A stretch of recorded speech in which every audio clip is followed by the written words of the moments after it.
Have you ever felt the sudden urge to check your partner's phone when they are in the shower? Or maybe the moment someone tries to get close to you, you instinctively push them away. You tell yourself, "I'm just being careful," or "people always lie." But deep down, you know it's something else. It is the exhausting weight of trust issues. Welcome to Aidil Zone. Today, we are decoding the psychology behind why you built these walls and how, if you want to, you can start to lower them.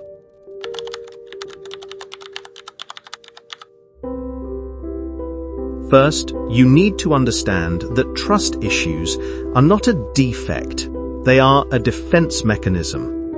Your brain is wired to protect you from pain. If you were betrayed in the past by a parent, an ex-partner, or a friend, your brain recorded that pain as a life-threatening event. So now your brain is constantly scanning for danger. It perceives vulnerability as a threat.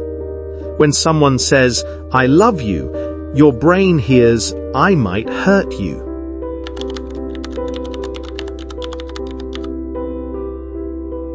This leads to a state called hyper-vigilance.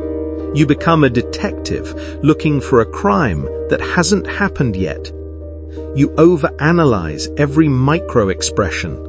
Why did they pause before answering? Why did their tone change? Who is texting them at 9 p.m.? You look for evidence of betrayal to validate your fear. And the sad truth is, if you look for problems hard enough, you will create them.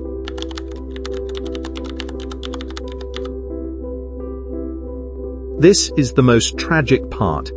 People with trust issues often end up creating the very thing they fear.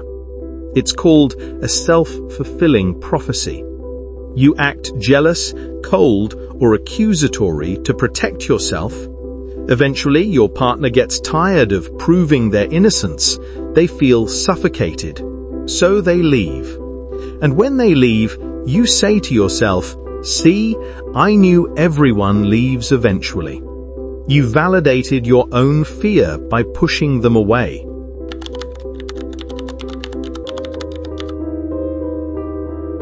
So, how do we break this cycle? You don't have to wake up tomorrow and trust everyone blindly. That's naive. Think of trust not as a light switch that is either on or off. Think of it as a dimmer switch. You can adjust it gradually. Start with small things. Trust people with small responsibilities. If they show up on time, turn the dimmer up a little. If they keep their small promises, turn it up a little more.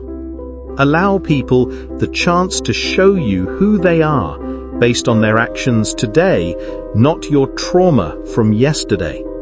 Trust is a risk, but living a life without connection is a guarantee of loneliness. It takes courage to heal, and I know you have that courage. If this video helped you understand yourself better, welcome to the Aidil Zone. Don't forget to like and subscribe for more psychology insights. See you in the next video.